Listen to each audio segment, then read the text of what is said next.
وآتیناہ من الکنوز ما ان مفاتحہ لتنوء بالعصبۃ اولی القوہ. تو نتیجہ کیا نکلا کہ جب دولت آتی ہے تو شہرت بھی ہوتی ہے اور خادم بھی ہوتے ہیں. پھر جہاں چلتے ہیں تو اکیلے تو چلتے نہیں ہیں, دائیں بائیں پروٹوکول بھی ہوتا ہے. تو قارون کو یہ عزت ہضم نہیں ہوئی. دیکھو بہت کم لوگوں کو پیسہ راس آتا ہے اور عزت بھی بہت کم لوگوں کو راس آتی ہے. عزت ملتی ہے تو اپنی اوقات انسان بھول جاتا ہے, پیسہ ملتا ہے تو اپنی اوقات بھول جاتا ہے. تو قارون بھی کیا ہوا, جب پیسہ آیا تو اوقات بھول گیا. تو جو قارون کی قوم میں نیک لوگ تھے انہوں نے قارون سے کہا لا تفرح ان اللہ لا يحب الفرحین, اتراؤ مت, اللہ اترانے والے کو پسند نہیں کرتا. تواضع کرو بھئی, یہ کس کی دین ہے؟ اللہ کی. اس سے پتہ چلتا ہے کہ جب بھی کوئی نعمت ملتی ہے تو نسبت کدھر کرنی چاہیے. دیکھو تواضع کا مطلب یہ, تواضع اور احساس کمتری میں کیا فرق ہے؟ تواضع اور, بعض لوگ کہتے ہیں تواضع اس کا نام ہے کہ آپ کو اللہ نے کوئی نعمت دی ہو, آپ کہیں نہیں میں تو بالکل فارغ ہوں, میرے پاس کہاں, خاکسار ہیں, مجھے کہاں. اگر میں نے کہہ دیا کہ ہاں یہ میرے پاس یہ کوالٹی ہے, نعمت ہے, تو کہیں تکبر نہ ہو جائے. لوگ کرتے ہیں نا, اس کو تکبر نہیں کہتے. اگر آپ کے پاس نعمت ہے اور آپ کو پتہ ہی نہیں کہ اللہ نے مجھے کوئی صلاحیت دی ہے تو یہ تواضع نہیں ہے, یہ احساس کمتری ہے, جس کی وجہ سے آپ کبھی بھی ترقی. انسان کو یہ پتہ ہونا چاہیے کہ میرے اندر کیا خصوصیات ہیں, کیا کوالٹیز ہیں اور کیا برائیاں ہیں, تاکہ برائیوں سے بچنے کی کوشش کرے اور اپنی صلاحیتوں سے فائدہ اٹھائے. وہ فریب خوردہ شاہی جو پلا ہو کر گسوں میں, اسے کیا خبر کہ کیا ہے راہ و رسم شاہ بازی. شاہین کا جو بچہ تھا نا, انڈا, وہ کہیں گدھوں کے گھونسلے میں چلا گیا. گدھ جانتے ہیں, وہ جو مردار کھاتا ہے اس کی شکل بھی بڑی مکروسی ہوتی ہے, سر کے وہاں بال اڑے ہوئے ہوتے ہیں, اس کے پیچھے کے گدی کے مردے نکال کے کھاتا ہے وہ. اور شاہین بڑا خاندانی جانور ہے, اس کی شکل بھی خوبصورت. اللہ نے جانوروں کو جو جیسے کام دیے نا اسی حساب سے ان کی شکل بھی بنائی ہے. یہ بھی اس کی علامت ہے کہ یہ کائنات اتفاق سے وجود میں نہیں آئی, اس کو ایک سوچے سمجھے منصوبے کے تحت ڈیزائن کیا گیا ہے. شیر کی شکل بھی کیسی ہے, شیروں والی, اور گیدڑ سالہ حرکتیں جیسی گیدڑوں والی, تو منہ بھی گیدڑوں والا ہے اس کا. کتے کی شکل بھی کیسی ہوتی ہے, کتے جیسی ہوتی. تو ہر جانور کو نا اسی حساب سے بنایا. لوگ کہتے ہیں نا کتے کو کتا کیوں کہتے ہیں, حرکتیں کتے جیسی ہیں. اس کتے کو کتا کیوں کہا جاتا ہے, حرکتیں کتے جیسی ہوتی ہیں. تو شاہین جو ہے وہ بڑا خوبصورت جانور ہے, شکار کر کے کھاتا ہے, اور اس کے شکار کا اسٹائل اور انداز بڑا خوبصورت ہوتا ہے. کبھی دیکھیں آپ, اس پہ سرچ کریں یوٹیوب پہ. تو اب وہ جو اس کا انڈا تھا نا شاہین کا, اس کی مادہ کا انڈا, وہ کہیں گدھوں کے گھونسلے میں رہ گیا. اب وہ بڑا ہوا تو اس کو یہ پتہ ہی نہیں کہ میں کیا ہوں, شاہین ہوں. حرکتیں اس نے گدھوں جیسی شروع کر دی, وہی گھٹیا حرکتیں, مردار کھانا, مردے سونگھنا جا جا کے, کبھی جھپٹنا پلٹنا اور شکار کرنا اور عقابی نگاہیں ڈالنا. یہ چیزیں کیا ہوا, دیکھتا بھی ایسے ٹیڑھی آنکھوں سے تھا. عقاب تو ایسے دیکھتا ہے نا, ایسے دیکھا, وہ عقاب کی آنکھیں بہت تیز ہوتی ہیں. شاہین کی, شکرے کی, یہ جو جانور ہے نا, یہ ان کی بڑی تیز آنکھیں ہوتی ہیں. تو اس پہ علامہ اقبال نے بڑا پیارا شعر کہا ہے, وہ فریب خوردہ شاہین, وہ شاہین جو بیچارہ فریب میں آ گیا ہو, دھوکے میں آ گیا ہو, جو پلا ہو کرگسوں میں, کرگس کہتے ہیں گدھ کو, اسے کیا خبر کہ کیا ہے راہ و رسم شہباز جو ہے نا, اس کے طور طریق کیا ہوتے ہیں, اس کا لائف اسٹائل کیا ہوتا ہے. اس شاہین کو بیچارے کو کیا پتا جو گدھوں میں رہا ہو. تو جو شاہین گدھوں میں رہا اور اس کو اپنی کوالٹیز کا علم نہیں ہے, تو ہم یہ نہیں کہیں گے اس میں اتنی تواضع ہے کہ یہ ماننے کے لیے تیار ہی نہیں ہے کہ میں شاہین ہوں. یہ ہر وقت خاکسار گدھوں کی طرح کس پہ جاتا ہے, کبھی جھپٹنے کی پلٹنے کی کوشش نہیں کرتا. تو یہ تواضع نہیں ہے, یہ احساس بولو بھائی کمتری, اپنی صلاحیتوں کا احساس ہی نہیں ہے. جب صلاحیت کا احساس ہی نہیں ہوتا تو آپ اور زیادہ دبتے چلے جاتے ہیں. اس لیے انسان کو اپنی صلاحیتوں کا علم ہونا چاہیے. بڑی صلاحیتیں دی اللہ نے انسان کو, آپ کے پاس ایک صلاحیت نہیں ہے تو کوئی دوسری ہوگی. تبھی تو میں والدین سے کہتا ہوں اپنے بچوں کو گن پوائنٹ پہ ایک ہی چیز پہ مجبور نہ کیا کرو. تو ڈاکٹر ہی بنے گا, تیرا باپ ڈاکٹر تھا تو تو کیا بنے گا, ڈاکٹر بنے گا. بھائی اس میں نہیں ہے صلاحیت, اس کو ایسا فورس کر کر کے وہ پنچر والا بن گیا بعد میں جا کے. ٹھیک ہے, وہ کہیں کا بھی نہیں رہا, حالانکہ اس میں کسی اور چیز کی صلاحیت تھی, مگر آپ وہ نہ ادھر کا رہا نہ ادھر کا رہا. پنچر کی دکان کھول کے, جائز کام ہے پنچر کی دکان, کوئی برا کام نہیں ہے, لیکن جو والدین بنانا چاہتے تھے وہ تو نہیں بنانا, بن گیا وہ. اور اگر ڈاکٹر بن بھی گیا تو لوگوں کو مارے گا وہ, کیونکہ جس چیز کی آپ میں صلاحیت نہیں ہوتی, آپ اگر وہ بن جائیں تو کیا کرتے ہیں, بن تو سب کچھ, ہمارے ملک میں ہر آدمی سب کچھ بن جاتا ہے. جب لوگ مفتی بن سکتے ہیں بغیر علم کے اور محقق بن سکتے ہیں, تو ڈاکٹر انجینئر کس کھیت کی مولی ہے بھائی, محقق بنے ہوئے لوگ. تو اس لیے اپنی صلاحیتوں کا علم نہ ہونا یہ کیا ہے, احساس کمتری. لیکن آپ میں کوئی صلاحیت ہے نہیں اور آپ خامخواہ میں اس خوش فہمی میں مبتلا ہے کہ میرے اندر یہ چیز ہے, اس کو کہتے ہیں خود پسندی, عجب. نہیں یار, بعض لوگوں کو میری فنٹر گیری بھی کہہ سکتے ہیں آپ, اس کو کیا کہہ سکتے ہیں, فنٹر گیری. ٹھیک ہے نا, یہ بھی بہت سے لوگ ہوتے ہیں خود پسندی میں مبتلا ہے, ہم چما دیگرے نیس, ہم جیسا تو کوئی ہے ہی نہیں. بھائی جتنے ہو اتنا ہی رہو, اس سے آگے بڑھنے کی کوشش مت کرو. یہ باطن کی برائیاں ہیں, دل کی برائیاں ہیں جو انسان کو تباہ کر دیتی ہیں. تو جو صلاحیت ہے اس کا علم ہو, مگر اس صلاحیت کو اپنا کمال اگر سمجھنا شروع کر دیا تو یہ تکبر ہے جو اللہ کو پسند نہیں ہے. یعنی یہ سمجھنا شروع کر دیا میرا کمال ہے, یہ آپ کا کمال نہیں ہے, یہ صلاحیت گاڈ گفٹڈ ہے, اللہ کی طرف سے آپ کو گفٹ میں ملی ہے, بلکہ بھیک میں ملی ہے. گفٹ تو اپنے جیسوں کو دیا جاتا ہے, ہم تو کیا ہیں, بیکاری بھیک پہ فخر. ابے بول لو بھائی, بھیک پہ فخر تھوڑی کرتا ہے. اگر اللہ نے کسی کو اچھی آواز دی, کسی کو ذہن اچھا دیا, کسی کو شکل اچھی دی, کسی کو طاقت بہت زیادہ دے دی, کسی کو دولت بہت زیادہ دے دی, تو مانے کہ اللہ نے دیا ہے مجھے. نہیں مانے گا تو ناشکری ہوگی, احساس کمتری بھی ہے, ناشکری بھی ہے. مانے مگر یہ کہے کہ کس کا کمال ہے, اللہ کا. لہذا جب یہ اقرار کرے گا اور دل میں بھی سوچے گا تو اترائے گا نہیں, کیونکہ انسان اپنی چیزوں پہ اتراتا ہے, جو بھیک میں ملی ہوئی ہوں اس پہ اتراتا نہیں. اس کی مثال دیتا ہوں, دیکھو ایک, جی نہیں کل میں نہیں ہوں گا, دنیا میں انشاءاللہ ہوں گا یہاں. اچھا ٹھیک ہے جی, کل بروز پیر مور خرگیا رجن, پھر اعلان کرتا ہوں آخر میں. تو اس کی مثال ایسے جیسے کوئی بھکاری تھا, دھوتی بنیان میں آپ کے گھر آیا, پھٹے ہوئے کپڑے, بیچارے کو نہانے کے لیے پانی بھی نہیں اس کے پاس, بدبو جسم میں آ رہی ہے, نہ کھانے کو روٹی, نہ پہننے کو کپڑا, نہ سواری, کچھ بھی نہیں. آپ تھے بہت بڑے سیٹ, تو آپ نے کیا کیا, اس بھکاری پہ ترس کھایا, اس کو پہلے تو واش روم لے گئے, اس کی سروس کروائی. آپ اتنا میلا ہو چکا تھا کہ دھونے سے کام نہیں چل, اس کی باقاعدہ سروس کروائی, ڈیٹول سے تیزاب سے دھویا آپ نے اس کو, ٹھیک ہے نا, میل نکلا اس کے اندر سے. پھر آپ نے اس کو 3 پیس سوٹ پہنایا, ٹائی, 3 پیس سوٹ, پوری صفائی کی, اس کی اسپرے کیا اس کے اوپر خوشبو کا. پھر آپ نے اس کو اچھا مرغن سا کھانا کھلایا, اس کی جیب میں آپ نے نوٹوں کی گڈی ڈال دی, اسے اچھی سی آپ نے گاڑی دی. تو وہ شرم سے گڑا جائے گا نا ہے, یا ان چیزوں کے بعد وہاں کھڑے ہو کر یوں کرنا شروع کر دے گا اور ایسے ایسے اپنا سینہ کرنا شروع کر دے گا, اور گاڑی والے گا کیا ہے بھائی, کون ہو, کس سے ملنے آئے ہو, جانتے نہیں ہو میں کون ہوں, ایسا کرے گا. وہ باہر نکلے گا اتنی شرم سے, گاڑی میں بیٹھے گا, یار میں کہاں, اور یہ سوٹ کہاں, یہ گاڑی کہاں, میں تو رکشے کے بھی قابل نہیں ہوں, اور مجھے اس سیٹھ نے کیا کیا میرے لیے. محلے میں بھی جائے گا تو بڑا عاجزی انکساری کے ساتھ, تاکہ لوگ دیکھ کے یہ نہ بولیں ابے ہم تجھے جانتے ہیں کہ تو کیا تھا.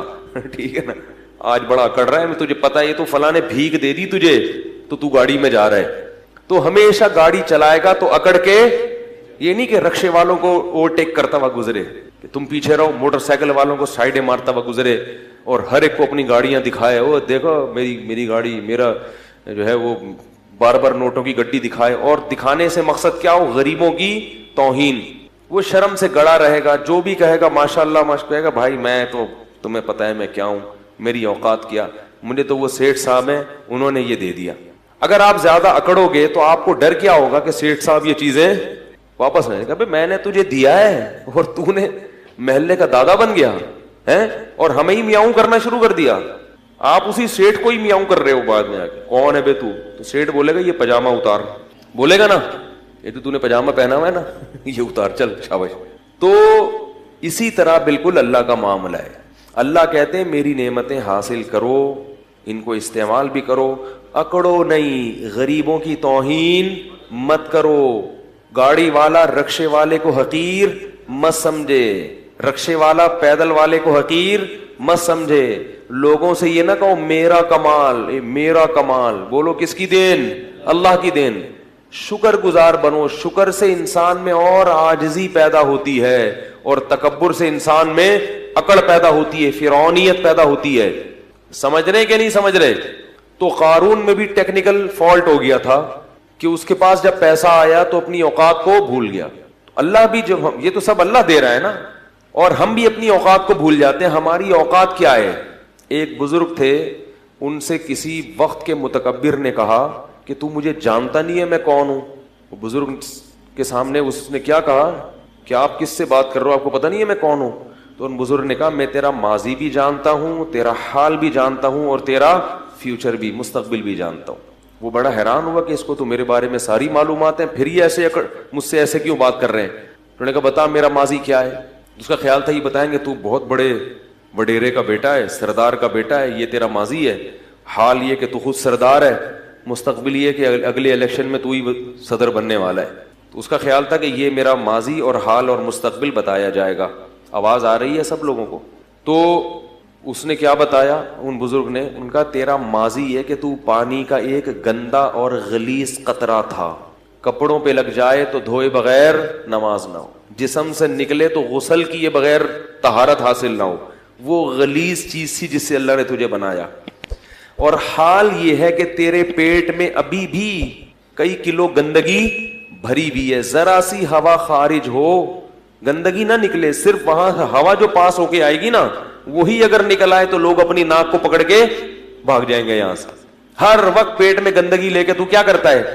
گھومتا ہے 24 گھنٹے. اور تیرا مستقبل یہ ہے کہ ادھر تیری روح نکلی اور ادھر تیرے جسم میں سڑاند پیدا ہونا شروع, پھول کے پھٹ کے کیڑے پڑ جائیں گے. اس زمانے کے لوگ بڑے نرم دل ہوتے تھے, فوراً وہ توبہ کر لی. اس نے کہا آپ نے بالکل صحیح کہا. اصل تو یہ ہے ماضی بھی گندا, حال بھی گندا, اور مستقبل تو بہت ہی گندا. تو یہ انسان اپنی اوقات بھولتا ہے اور پھر کیا کرتا ہے؟ وہ میں اکڑ.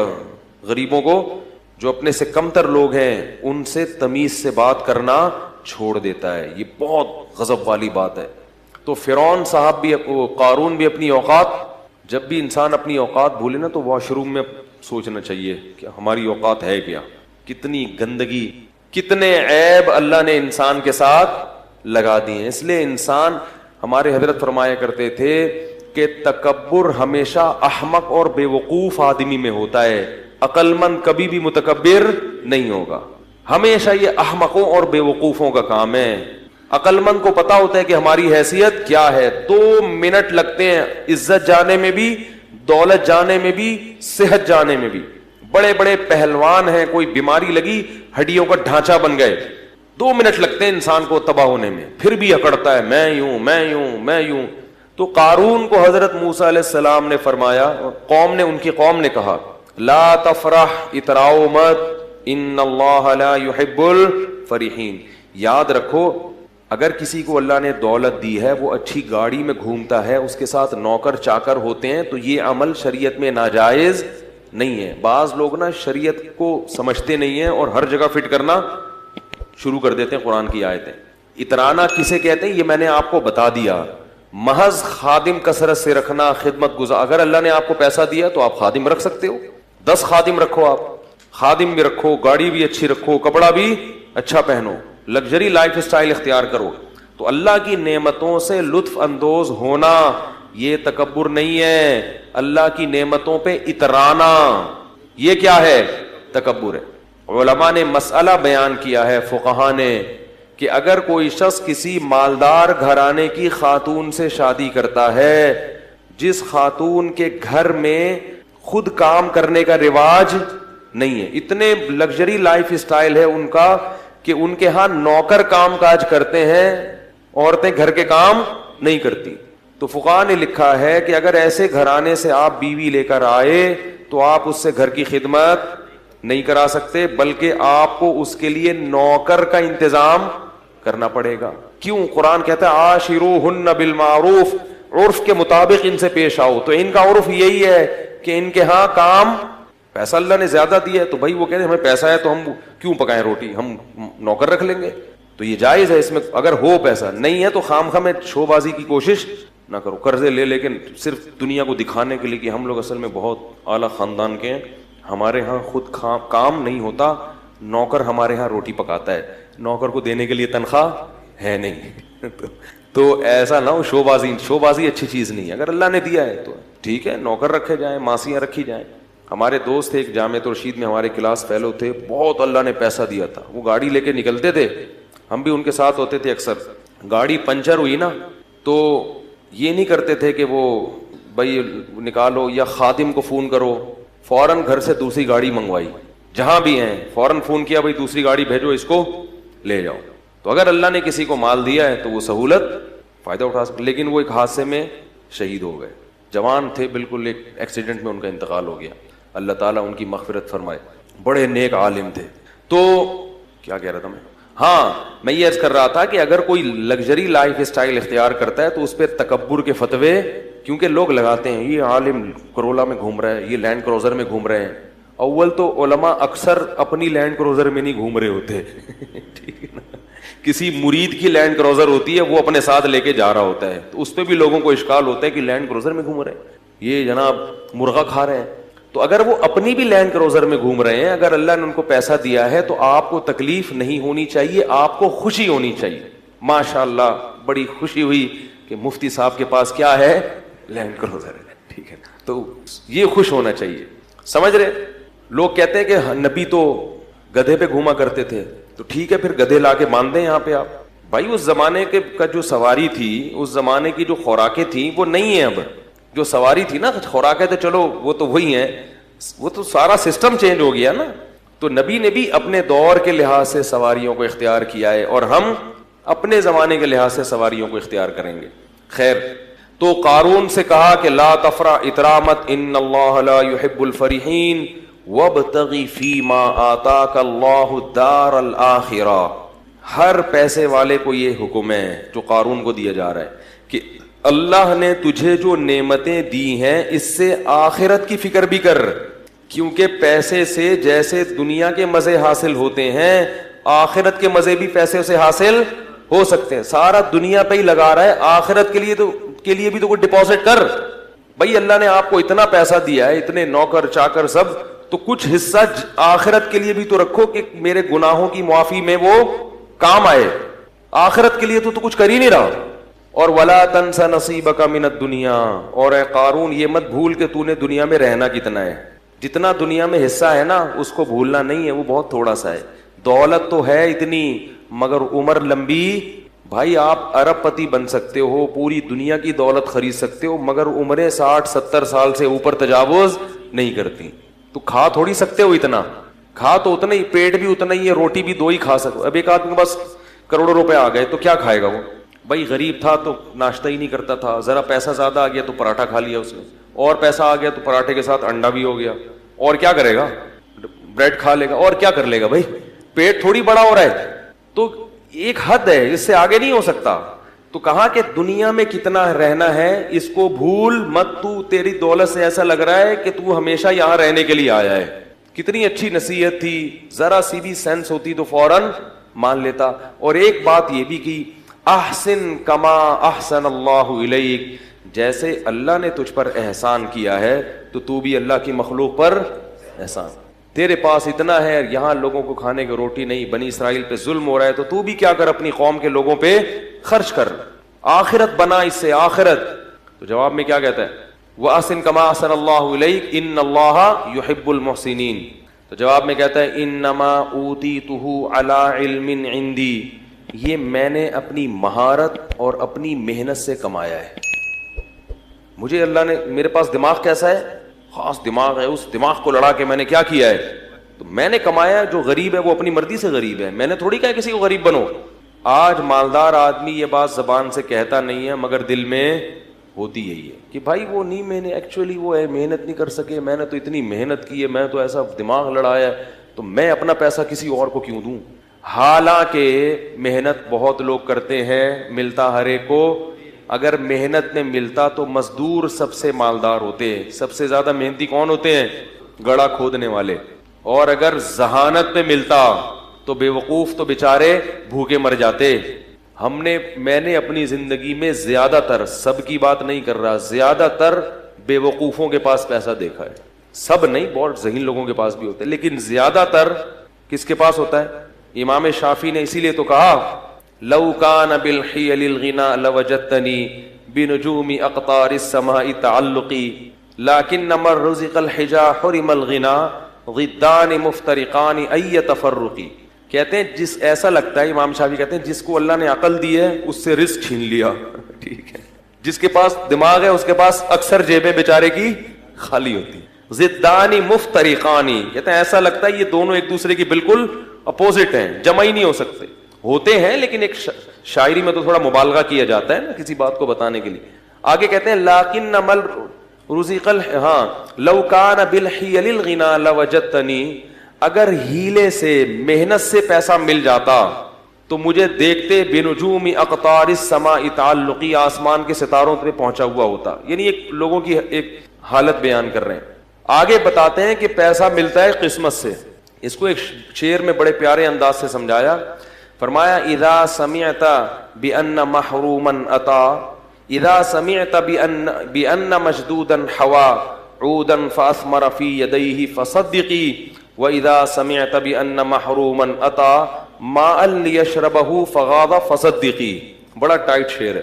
کہتے جب تم سنو کہ ایک خوش قسمت آدمی تھا, کوئی اسباب نہیں, اس کے پاس کوئی وسائل نہیں, لیکن اس نے کیا پکڑا, ایک ٹہنی پکڑی اور ٹہنی نے اس کے ہاتھ میں پھل دینا شروع کر دیے, تو تصدیق کر دیا کرو خوش قسمتوں کے ساتھ ایسا ہوتا ہے. ان کو پودے لگانے کی ضرورت, کھیتی باڑی کی ضرورت نہیں ہوتی, وہ جس کام میں ہاتھ ڈالیں وہ پھل دینا, وہ ٹہنیاں ان کے ہاتھوں میں پھل دیتی ہیں.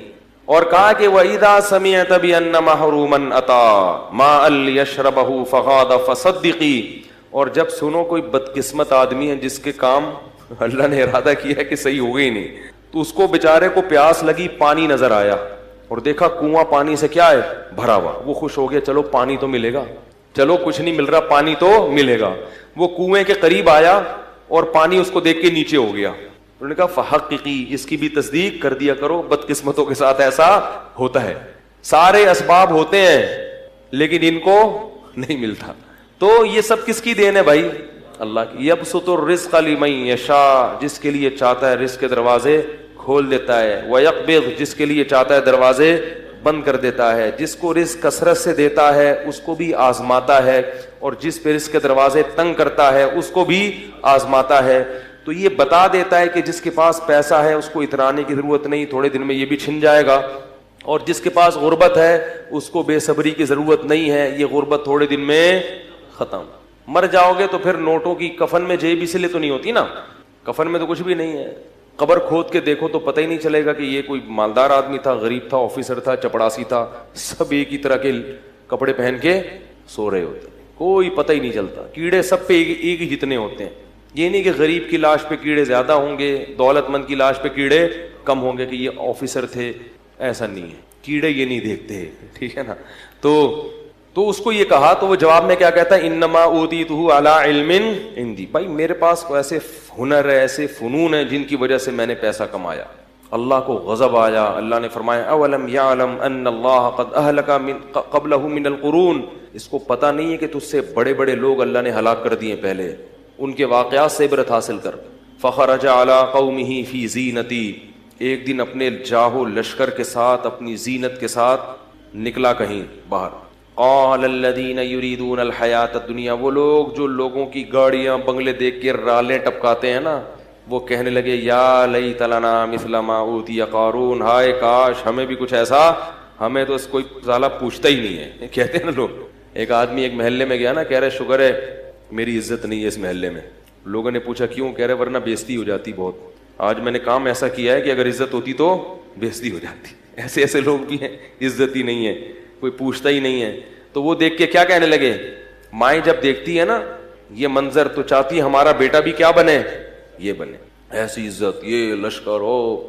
تو اللہ فرماتے ہیں قال الذین اوتوا العلم، جن کو اللہ نے علم دیا تھا نا، انہوں نے کیا کہا، جو علماء تھے، ویلکم، تم تباہ ہو جاؤ، اپنی قوم سے کہہ رہے ہیں، ناس ہو تمہارا، ثواب اللہ خیر لمن آمن وعمل صالحا، اللہ نیک لوگوں کو جو آخرت میں بدلہ دے گا وہ اس سے کئی گنا بہتر ہے۔ اس پہ تو کبھی رشک نہیں آیا کہ یہ اتنی تہجد پڑھتا ہے، یہ اتنی تلاوت کرتا ہے، یہ اتنے صدقات و خیرات کرتا ہے، یہ خیر کے تمام کام کر رہا ہے، آخرت میں کہاں ہو گئی ہے؟ اس کو دیکھ کے تو کبھی بھی رشک نہیں آیا کہ ہائے کاش ہمیں بھی اللہ ایسی توفیق دے دے، ہائے کاش ہم بھی شریعت پر ایسے چلتے۔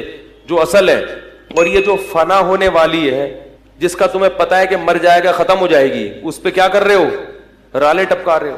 تو ثواب اللہ خیر لمن آمن وعمل صالحا ولا یلقاها الا الصابرون، اور پھر وہ اہل علم خود ہی کہنے لگے کہ یہ صفت صبر کرنے والوں کو عطا ہوتی ہے۔ فوراً کسی کی چمک دھمک دیکھ کے جو فوراً پیچھے پڑ جاتے ہیں نا، ان کو اللہ ان میں یہ خاصیت پیدا نہیں کرتا کہ وہ دینداروں کو دیکھ کے رشک کرے۔ اب ہوا کیا، حدیث میں آتا ہے، یہ قرآن میں تو اجمالی ہے، حدیث میں تفصیل ہے، کہ حضرت موسیٰ علیہ السلام فرعون کو قارون کو بار بار نصیحت کرتے تھے، زکوٰۃ دو، زکوٰۃ دو، خیال کرو، ظلم مت کرو۔ تو قارون کو نا چڑ ہو گئی کس سے؟ موسیٰ علیہ السلام سے۔ اس زمانے میں بھی بعض لوگوں کو علماء سے چڑ ہو جاتی ہے، جو سیکولر طبقہ ہے نا، ان کو بہت زیادہ چڑ ہوتی ہے علماء سے، کیونکہ ان کی راہ میں سب سے بڑی رکاوٹ کون ہوتے ہیں؟ علماء ہوتے ہیں۔ تو وہ بدنامی کا کوئی موقع ہاتھ سے جانے نہیں دیتے۔ تو اس کو چڑ ہو گئی۔ اس کمبخت نے کیا کیا، بدبخت نے ایک عورت کو خریدا، جوان عورت، اور اس کو ٹھیک ٹھاک پیسے کی لالچ دی کہ میں تجھے بہت نواز دوں گا، کروڑوں روپے جو بھی اس زمانے کے ہوں گے، تو نے صرف یہ کرنا ہے کہ معاذ اللہ نقل کفر نباشت، تو نے حضرت موسیٰ پہ زنا کی تہمت لگا دی، بدکاری کی۔ عورت جب یہ کسی پر فحش تہمت لگاتی ہے نا تو لوگ فوراً یقین کہتے ہیں یہ تو عورت خود کہہ رہی ہے۔ یاد رکھو، عورت کی تہمت پر یقین کرنا جائز، میں یہ نہیں کہہ رہا کہ عورت ہمیشہ غلط تہمت لگاتی ہے، مگر خواتین تہمت لگانے میں جب کسی سے دشمنی ہو جائے نا تو سب سے بڑا حربہ عورت کے پاس کیا ہوتا ہے؟ کسی پر فحش تہمت، کہ اس سے میرے سے تعلقات ہیں، اس کے ناجائز تعلقات ہیں، اور اس نے میرے سے یوں کیا اور ایسے کیا۔ تو لوگ فوراً یقین کر لیتے ہیں، یقین نہ بھی کریں تو بہرحال مخمسے میں کہتے ہیں کچھ چکش تو ہے، کیا کہتے ہیں؟ کچھ چکر تو ہے۔ اسی وجہ سے قرآن نے جہاں عورتوں کی بیعت کا تذکرہ کیا، وہاں یہ بھی کہا کہ نبی سے کہ جب عورتوں کو بیعت کرو تو ان سے اس پر حلف لو کہ ہم کسی پر بری تہمت، بولو بھائی، نہیں لگائیں گے۔ تو یہ کیا ہوا کہ وہ اس نے تو لوگوں کو ظاہر ہے یقین آ جاتا ہے کہ وہ عورت کہہ رہی ہے، اور بنی اسرائیل تھے بھی تھوڑے سے نالائق تو تھے، وہ جو کامل ایمان والے تھے وہ تو یقین نہیں کرتے کہ بھئی پیغمبر ایسا نہیں کر سکتے، لیکن کچھ چکر میں تو پڑے جاتے ہیں نا۔ تو وہ عورت کو جب لایا گیا، حضرت موسیٰ علیہ السلام بھی آئے، تو پھر اس عورت، جب حضرت موسیٰ پہ اس عورت کی نظر پڑی تو وہ ڈر گئی، اس کو خوف پیدا ہو گیا کہ میں اتنے لاکھوں روپے کروڑوں روپے لے رہی ہوں مگر میں کس پہ تہمت لگا رہی ہوں، میرا بنے گا کیا قیامت کے دن؟ اللہ نے اس کے دل میں خوف پیدا کر دیا اور وہ تہمت لگانے سے باز آ گئی، اور اس نے بتا دیا کہ مجھے قارون نے پیسے دیے تھے جھوٹی تہمت لگانے کے۔ حضرت موسیٰ کو غضب آیا، اسی وقت بد دعا کی قارون کے لیے کہ اللہ تو اس کو کیا کر دے، ہلاک۔ وہیں قارون اپنے خزانوں سمیت زمین میں دھسنا شروع ہو گیا، اور حضرت موسیٰ کو پکارتا رہا کہ اے موسیٰ معاف کر دے، معاف کر دے، معاف کر دے۔ موسیٰ علیہ السلام نے کہا نہیں، دستہ دستہ بالآخر پورے خزانوں کے ساتھ جب وہ دھس رہا تھا زمین میں، تو وہ جو لوگ کل کہہ رہے تھے نا، قرآن کے الفاظ ہیں، کہہ رہے تھے کہ ہائے کاش ہمارے پاس بھی ایسا ہوتا، وہ کہنے لگے وَإِكَأَنَّ اللَّهَ يَبْسُطُ الرِّزْقَ لِمَن يَشَاءُ، اور بھائی اللہ جس کو چاہے رزق دے دیں، جس کو چاہے غریب بنا دیں، ہمیں یہ پیسہ نہیں چاہیے۔ لولا امن اللہ علینا، کہتے ہیں اللہ کا احسان ہے کہ اللہ نے ہمیں اتنی دولت نہیں دی۔ اب دیکھو کیسی رپورٹیں آ رہی ہیں، علماء جب سمجھا رہے تو سمجھ میں نہیں آ رہا، جب منظر دیکھا نا دھستا ہوا کہ وہ چیخ رہا ہے کہ اے موسیٰ معاف کر دے، اور وہ زمین میں دھستا جا رہا ہے، تو کہنے لگے کہ وَإِكَأَنَّ اللَّهَ يَبْسُطُ الرِّزْقَ لِمَن يَشَاءُ وَيَقْدِرُ لولا امن اللہ علینا لخسف بنا، اللہ کا احسان نہ ہوتا تو ہم پہ بھی عذاب آتا۔ انہ لا یفلح الکافرون، اللہ کا انکار کرنے والے کبھی بھی کامیاب نہیں ہوتے۔ اب بعض لوگ یہاں پر یہ کہتے ہیں کہ اگر وہ اللہ کو پکارتا تو اللہ توبہ قبول کر لیتا، حضرت موسیٰ کو پکارا تو حضرت، یہ غلط ہے۔ یہ کیا ہے؟ یہ اس میں پیغمبر کی کیا ہے؟ تو حضرت موسیٰ کو پکارنے کا مطلب یہی تھا کہ آپ کی بد دعا سے ہو رہا ہے تو آپ اللہ سے کہیں کہ مجھے بچا لے، جبکہ حضرت موسیٰ نے ارادہ کیا کہ اب بچانے کا نہیں ہے. اور پیغمبر اپنی قوم کے بہت خیر خواہ ہوتے ہیں، اس لیے یاد رکھو کہ بد دعا دینا ہر صورت میں غلط نہیں ہے. جب بہت زیادہ کسی کو ستایا جائے اور حدود کو توڑ دیا جائے تو بد دعا دینا ایسی صورت میں جائز ہے. یہ جو لوگ کہتے ہیں نا ہمارے نبی نے کبھی بد دعا نہیں دی، ایسا نہیں ہے. ہمارے نبی نے حتی الامکان صبر کیا ہے، طائف میں پتھر کھا کے بھی بد دعا نہیں دی. لیکن حسب معمول اس رکوع کا مختصر لفظی ترجمہ ہوگا مختصر گرامر کے ساتھ، پھر انشاءاللہ اس کی تفسیر ہوگی. الرحمن، الرحمن کا مطلب واضح ہے. علم القرآن، الرحمن یہ مبتدا ہے، علم القرآن اس کی خبر. علم القرآن، اس نے قرآن سکھایا. خلق الانسان، انسان کو پیدا کیا. علمہ البیان، اور انسان کو سکھایا بیان یعنی بولنا، اپنی بات کو ایکسپلین کرنا. بانا یبینو، بینونتن کا معنی ہوتا ہے جدا ہونا. طلاق بائن کا لفظ سنا ہوگا، یعنی وہ طلاق جس میں میاں بیوی کا رشتہ ختم ہو جائے. ایک طلاق رجعی ہوتی ہے، ایک بائن ہوتی ہے. رجعی کا مطلب مرد کو رجوع کا حق ہے، بائن کا مطلب بینونت ہو گئی ہے، جدائی ہو گئی ہے. بین واضح کو بھی کہتے ہیں کیونکہ اس میں حق اور باطل بالکل جدا جدا ہوتے ہیں. تو مبین بیان کرنے والا، تو بیان اسی سے نکلا ہے، ظاہر کرنا، ایکسپلین کرنا، جس میں آپ صحیح اور غلط کو یعنی واضح کر سکو آپ. الشمس والقمر بحسبان، سورج اور چاند بحسبان حساب کے ساتھ ہیں. حسبان حساب کو کہتے ہیں، یعنی ایک اندازے کے ساتھ ہیں. ایسے ہی تکا نہیں ہے کہ بے تکے جو منہ اٹھائے جہاں مرضی جا رہا ہو، سورج اور چاند اس طرح سفر کر رہے ہو، ایسا نہیں ہے. ایک حساب کے ایک کیلکولیشن ہے سورج اور چاند کی، اس کیلکولیشن کے حساب سے وہ سفر کر رہے ہیں. والنجم والشجر یسجدان، نجم کہتے ہیں بیلوں کو، بیل نہیں ہوتی جو بغیر تنے کے پودے ہوتے ہیں، اور شجر کہتے ہیں جو تنے والے ہوتے ہیں. تو بیلیں اور جو تنے والے پودے یا درخت ہیں، یسجدان یہ دونوں سجدہ کر رہے ہیں. سجدے کا مطلب کیا ہے میں بتاتا ہوں انشاءاللہ. والسماء رفعہا، اور آسمان رفعہا، اس اللہ نے آسمان کو بلند کر دیا. ووضع المیزان، اور رکھ دیا اس نے ترازو. کوئی بھی ناپنے کا پیمانہ ہو اس کو میزان کہا جائے گا. یہ اس میں آلہ ہے. وزن یوزنو پڑھا جاتا ہے، وزن یزنو وزنن، ضرب یضربو ضربن کی طرح وزن کرنا. تو میزان یہ تولنے کو بھی کہتے ہیں اور تولنے کے آلے کو بھی کہتے ہیں. آلے کا مطلب کیا ہے؟ مفعال کے وزن پر میں نے بتایا تھا نا جب گرامر شروع کی تھی، شروع کے لیکچرز میں آپ دیکھ سکتے ہیں. تو اصل میں تھا میوزان، وزن سے، مفعال کا وزن، تولنے کا آلہ. یعنی کوئی بھی چیز جو پیمانہ ہو، صحیح اور غلط کو میں فرق کرنے کا، چیزوں کا کتنا اس کے اندر ویٹ ہے، اس کو میزان کہا جاتا ہے. اللہ تطغوا فی المیزان، اللہ اصل میں تھا ان اللہ، تو ان مصدریہ ہے لِأَلَّا تطغوا فی المیزان، مصدریہ نہیں ہے، لِأَلَّا یہاں لام محذوف ہے. یعنی ہم نے میزان کو اس لیے رکھ دیا تاکہ لا تطغوا، کہ تم سرکشی مت کرو، فی المیزان تولنے میں، کسی بھی چیز کو ناپنے میں تولنے میں سرکشی مت کرو، حد سے تجاوز مت کرو، صحیح صحیح تولو. اچھا، وضع المیزان، ہاں، وَأَقِیمُوا الْوَزْنَ بِالْقِسْطِ، اور سیدھا کرو وزن کو انصاف کے ساتھ. قسط انصاف کو کہتے ہیں، یعنی سیدھا کرو وزن کو انصاف کے ساتھ. وَلَا تُخْسِرُوا الْمِيزَانَ، اور تولنے میں خسارہ مت کرو، کمی مت کرو. اخسار خسارے سے نکلا ہے نا، اردو میں بھی یہ لفظ استعمال ہوتا ہے. وَالْأَرْضَ وَضَعَهَا، اور زمین کو رکھ دیا اس نے، لِلْأَنَامِ مخلوق کے لیے، انام مخلوق کو کہتے ہیں.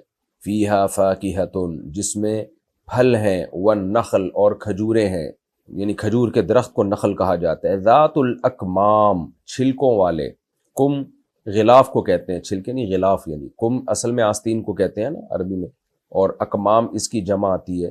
تو اکمام سے یہاں مراد ہے پھلوں کے جو غلاف ہوتے ہیں، غلاف ان کو کہا جاتا ہے. تو کھجور کے اوپر تو چھلکا ہی ہوتا ہے، شاید اسی پر اس کا اطلاق کیا جائے گا یہاں پہ. والحب ذو العصف، اور دانے یعنی غلہ، دانے سے مراد گندم، جو، اس طرح کے جو بھی اناج ہم کھاتے ہیں زندہ رہنے کے لیے، اس کو حب کہا جاتا ہے. قرآن میں آتا ہے نا، فالق الحب والنوا، نوا گھٹلی کو کہتے ہیں، کہ اللہ تعالیٰ دانے اور گھٹلی کو پھاڑنے والا ہے. تو حب کا مطلب دانے، ہر دانے کو نہیں کہا جاتا حب، وہ جو کھانے والے دانے ہوتے ہیں جس کو ہم ترکاریاں کہتے ہیں، غلہ کہتے ہیں. والحب ذو العصف، اور اس نے غلہ پیدا کیا، ذو العصف چھلکوں والا. عصف پتے کو بھی کہتے ہیں، جو باریک غلاف ہوتا ہے ترکاریوں، جیسے گندم اور جو کے اوپر چھلکا ہوتا ہے نا، تو چھلکوں والے غلوں کو پیدا کیا اس نے۔ والریحان، ریحان کا معنی خوشبو بھی ہے اور مطلق رزق کو بھی، کوئی بھی کھانے کی چیز ہو پاکیزہ جس کی طرف انسان کی طبیعت مائل ہوتی ہو تو اس کو بھی ریحان کہا جاتا ہے۔ تو اس کے دو ترجمے کیے گئے ہیں، ایک تو یہ کہ دانے چھلکوں والے والریحان اور بقیہ کھانے کی چیزیں، اور ایک ترجمہ کیا گیا خوشبو سے بھی، قرآن میں یہ خوشبو کے معنی میں بھی استعمال ہوا ہے، فروح وریحان وجنت نعیم سورہ واقعہ میں، فبأی آلاء ربکما تکذبان۔ ریحان سے مراد کوئی مخصوص خوشبو نہیں ہے، ریحان کا مطلب جو بھی خوشبودار پودے ہوتے ہیں، خوشبودار کھانے ہوتے ہیں، یہ سب اس میں داخل ہے۔ فبأی آلاء ربکما تکذبان، پس اے جنات اور انسانوں تم دونوں، کما کا مطلب تم دونوں، اپنے رب کی کون کون سی نعمتوں کو، تکذبان، کذب یکذب تکذیباً جھٹلانا، چونکہ جن اور انسان دونوں کو خطاب ہے اس لیے تثنیہ کا صیغہ لایا گیا، تکذبان، تم اپنے رب کی کون کون سی نعمتوں کو جھٹلاؤ گے۔ خلق الانسان، پیدا کیا اس نے انسان کو، من صلصال، صلصال کہتے ہیں کھنکھناتی ہوئی، اور الفخار جو پکی ہوئی مٹی ہوتی ہے نا، اس کو آگ میں پکایا ہوا ہو، تو وہ چونکہ آگ میں پکائی بھی نہیں تھی اس لیے کل فخار کہا، یعنی کاف تشبیہ کے لیے، یعنی آگ میں پکائی ہوئی مٹی کی طرح صلصال تھی وہ۔ تو کھنکھناتی کا مطلب کیا کہ بجنے والی، یعنی اگر اس کو دوسری مٹی پہ مارا جائے تو آواز آتی تھی۔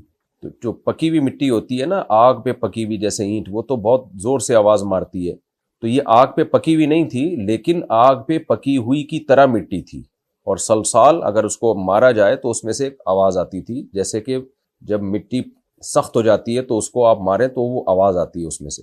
خلق الانسان من صلصال کالفخار، اس نے پیدا کیا انسان کو کھنکھناتی ہوئی مٹی سے جو فخار کی طرح تھی۔ فخار کا اردو میں کیا ترجمہ ہوگا یہ، یعنی پکی ہوئی مٹی سے ہم کر سکتے ہیں۔ وخلق الجان من مارج من نار، اور پیدا کیا اس نے جنات کو، جان جنات کی جنس ہے یعنی جنات کو، من مارج من نار، مارج کہتے ہیں شعلے کو جس میں دھواں نہ ہو۔ جب آگ جلتی ہے نا تو بہت صاف ستھری جب آگ ہوتی ہے تو اس میں جیسے ہم گیس کا چولہا جب جلاتے ہیں تو کیسی پیور آگ نکل رہی ہوتی ہے جس میں گیس جل رہی ہوتی ہے۔ لکڑیاں جب ہم جلاتے ہیں تو اس میں دھواں بہت زیادہ ہوتا ہے، تو جو صاف ستھری آگ ہوتی ہے جس میں دھواں نہیں ہوتا، تو یہ مراد ہے مارج، اس شعلے کو کہتے ہیں من مارجن، اور جنات کو پیدا کیا اس نے آگ، من نارن، آگ کے، مارجن شعلے سے جس میں وہ صاف ستھرا شعلہ جس میں دھواں نہیں ہوتا۔ فَبِأَيِّ آلَاءِ رَبِّكُمَا تُكَذِّبَانِ، پس اپنے رب کی کون کون سی نعمتوں کو تم جھٹلاؤ گے اے جنات اور انسانوں۔ رب المشرقین، دو مشرقوں کا مالک ہے، ورب المغربین، اور دو مغربوں کا مالک ہے۔ فَبِأَيِّ آلَاءِ رَبِّكُمَا تُكَذِّبَانِ، پس تم اپنے رب کی کون کون سی نعمتوں کو جھٹلاؤ گے۔ مرج البحرین، دو دریا چلا دیے، بحر سمندر کو بھی کہتے ہیں اور یعنی پانی کو بھی کہتے ہیں، دریاؤں کو بھی پر بھی اطلاق ہوتا ہے اس کا، تو یہاں مراد ہے دو پانی، چاہے وہ سمندر میں ہو چاہے وہ کہیں بھی ہو۔ مرج البحرین، دو دریاؤں کو ملا دیا اس نے۔ مرجا یمرجو کا معنی ہوتا ہے ملانا، شاید یہ انگلش کا لفظ مرج اسی سے نکلا ہو، واللہ عالم۔ مرج البحرین، دو دریاؤں کو چلا دیا اس نے، یلتقیان، التقا یلتقی، ملنا، باب افتعال سے ہے، لقی یلقا، لقاء کا معنی بھی ملنا، التقاء کا معنی جب آپ ایک دوسرے سے ملاقات کرتے ہیں، تو یلتقیانی تثنیہ کا صیغہ ہے کہ دونوں ملے ہوئے ہیں۔ بینہما برزخ، ان دونوں کے درمیان ایک پردہ ہے۔ لا یبغیان، بغا یبغی کا معنی سرکشی کرنا، تو یہ دونوں دریا سرکشی نہیں کرتے، دونوں پانی سرکشی نہیں کرتے، یعنی ایک دوسرے میں گھستے نہیں ہیں، اپنے اپنے ٹریک پہ چلتے ہیں یہ۔ فَبِأَيِّ آلَاءِ رَبِّكُمَا تُكَذِّبَانِ، پس اے جنات اور انسانوں تم اپنے رب کی کون کون سی نعمتوں کو جھٹلاؤ گے۔ یَخْرُجُ مِنْهُمَا، ان دونوں دریاؤں سے یا ان دونوں پانیوں سے نکلتا ہے، اللؤلؤ، موتی، والمرجان، اور مرجان ایک مخصوص پتھر ہے۔ فَبِأَيِّ آلَاءِ رَبِّكُمَا تُكَذِّبَانِ، پس اے جنات اور انسانوں تم اپنے رب کی کون کون سی نعمتوں کو جھٹلاؤ گے۔ وَلَهُ الْجَوَارِ، جواری اصل میں تھا جواری، یا تھا اس کو حذف کر دیا تو الجوار، تو جاریتن کی جمع ہے، اصل میں تھا جوارن، یا کو حذف کیا جاتا ہے نا، یعنی جاریتن کی جمع آتی ہے جوارن، جو ہوتی ہے اصل میں جواریون، تو یدعو یرمی والا قانون لگا، جوارین پھر التقاء ساکنین سے جوارن، اور پھر جب الف لام آیا تو تنوین بھی گر گئی تو الجوار۔ جو صرف زیادہ اچھی طرح سے پڑھے ہوئے ہیں وہ اسی طرح سے بات سمجھ سکتے ہیں۔ تو خلاصہ یہ کہ جاریتن کی جمع، جاریہ کشتی کو بولتے ہیں، یا پانی میں چلنے والی جو بھی جہاز ہو، سمندر کشتی ہو، سب کو کہا، سب پر اس کا اطلاق ہوتا ہے، تو اس کی جمع جواری۔ وَلَهُ الْجَوَارِ، اسی کے لیے ہیں یہ کشتیاں، المنشآت، اٹھی ہوئی، انشأ ینشئ، انشان کا معنی اٹھانا، پیدا کرنے کے معنی میں بھی آتا ہے، اٹھانے کے معنی میں بھی آتا ہے، کسی چیز کو آپ بلند کریں تو المنشأ، جس چیز کو اٹھایا جائے، المنشأۃ، اٹھائی جانے والی چیز، اور اس کی جمع آتی ہے المنشآت، جو اٹھے ہوئے ہوتے ہیں بہت، یعنی کیونکہ بہت ساری ہوتی ہیں نا کشتیاں تو اٹھائی ہوئی ہوتی ہیں، فی البحر، سمندروں میں، کل اعلام، علم پہاڑ کو بھی کہتے ہیں، اس کی جمع اعلام، پہاڑوں کی طرح، تو مراد سمندری جہاز ہیں، یعنی اسی اللہ کے لیے ہیں یہ سمندر میں اونچے اونچے پہاڑوں جیسے جہاز۔ فَبِأَيِّ آلَاءِ رَبِّكُمَا تُكَذِّبَانِ، تو اپنے رب کی تم کون کون سی نعمتوں کو جھٹلاؤ گے۔ اس رکوع کا لفظی ترجمہ ہو گیا، اب ہم اس کی تفسیر کی طرف چلتے ہیں۔ سورہ رحمان بہت اہم سورت ہے، اس میں اللہ نے جنت کی نعمتوں کو، اپنے احسانات کو ذکر کیا، پھر جہنم کی کچھ ہولناکیوں کا بھی اللہ نے تذکرہ کیا، اور اس سورت کی امتیازی حیثیت کیا ہے کہ اس میں بار بار ایک لفظ کو اللہ نے دہرایا ہے، فَبِأَيِّ آلَاءِ رَبِّكُمَا تُكَذِّبَانِ، اے جنات اور انسانوں، تم اپنے رب کی کون کون سی نعمتوں کو جھٹلاؤ گے۔ مسئلہ ہی یہی ہے کہ ہم اللہ کی نعمتوں سے فائدہ تو اٹھاتے ہیں، لیکن کیسے انکار کرتے ہیں ہم نعمتوں کا۔ کچھ لوگوں نے کہہ دیا کہ یہ سب کچھ خود بخود ہو رہا ہے، یعنی یہ کائنات ایک اتفاق کا نتیجہ ہے، اور حسن اتفاق ہے، یہ ایک حسین اتفاق ہے، حالانکہ اتفاق اتنا حسین ہوتا نہیں ہے، تو اس کو ایک حسین اتفاق کہہ دیا، بیوٹی آف نیچر کہہ دیا۔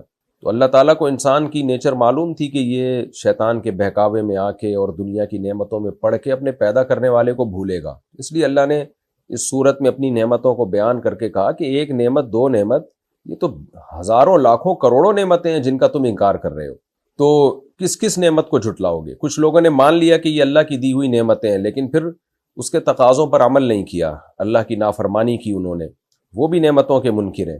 تو مسئلہ ہی یہی ہے کہ ہم نے اس کائنات کے بننے کے پروسیس کو، اور اس میں جو انسان کو کروڑہا نعمتیں ملی ہوئی ہیں، ان تمام نعمتوں کو حسن اتفاق کہہ دیا۔ آج میں ویڈیوز دیکھتا ہوں نا، جو سائنسی ویڈیوز، تو ہر سائنٹسٹ ایک ہی بات کر رہا ہوتا ہے، کروڑوں سال میں ایوالو ہو کے ایسا ہوا ہے، یہ خربوزہ کروڑوں سال میں ایوالو ہو کے ایسا بن گیا۔ ہم جو خشکی پہ آئے ہیں تو اصل میں پانی میں تھے، تو پانی سے باہر جھانک جھانک کے دیکھا کرتے تھے، تو باہر کے انوائرمنٹ سے ہم متاثر ہونا شروع ہو گئے، اور ہماری باڈی نے اپنے آپ کو خشکی کے حساب سے ڈھالنا شروع کر دیا، لہذا ایوالو ہو کے ہم باہر آ گئے۔ تو کبھی مچھلیوں کو دیکھا آپ نے باہر آ کے اچھل اچھل کے وہ ایوالو ہونے کی کوشش کر رہی ہوں؟ خیر میں اس بحث میں ابھی نہیں جاتا۔ تو ہر چیز کو ایوالو ہونے کے کھاتے میں ڈال کے حسن اتفاق قرار دے دیا۔ یہ عجیب بات ہے بھائی، یہ اتنا حسین اتفاق کبھی بھی اتفاق سے ہو نہیں سکتا۔ تو اس لیے اللہ تعالیٰ اپنی نعمتوں کو بیان کرتے ہیں۔ تم نے بولنا کیسے سیکھ لیا؟ تم کھنکھناتی مٹی سے پیدا کیسے ہو گئے؟ پہلی مرتبہ تو کوئی سیل تو پیدا ہوا ہوگا نا۔ اگر آپ آدم علیہ السلام کے مٹی سے پیدا ہونے کو نہیں مانتے تو کوئی چیز تو مٹی سے اور پانی سے پیدا ہوئی ہوگی نا پہلی مرتبہ، وہ کیسے پیدا ہو گئی؟ تو بیسیوں نہیں کروڑوں اعتراضات ہوتے ہیں اس خدا کے انکار پر اور خدا کی نعمتوں کے انکار پر۔ اس لیے اللہ نے اس صورت میں تو بار بار ایک لفظ کو دہرایا ہے کہ بھئی اس نعمت کو نہیں، اس نعمت کو نہیں، کس کس کو جھٹلاؤ گے۔ اور شروع صورت کی اللہ کے اس نام سے جو اللہ کو سب سے زیادہ محبوب ہے، الرحمن، کیونکہ کافر جب خدا کا انکار کرتا ہے، ایتھیسٹ جب خدا کا انکار کرتا ہے تو اصل میں وہ اللہ کی رحمتوں کا انکار کر رہا ہوتا ہے، نعمتوں کا انکار کر رہا ہوتا ہے۔ تو اللہ نے کہا کہ اللہ کو اللہ کے نام رحمان سے پہچانو کہ اس نے اتنی نعمتیں دی ہیں کہ صرف اس کا وجود ثابت نہیں ہوتا، اس کا رحمان ہونا بھی ثابت ہوتا ہے ان نعمتوں سے۔ اس لیے اللہ نے اس سورت کو شروع کیا الرحمن۔ رحمان جو ہے علم القرآن، اس نے قرآن سکھایا۔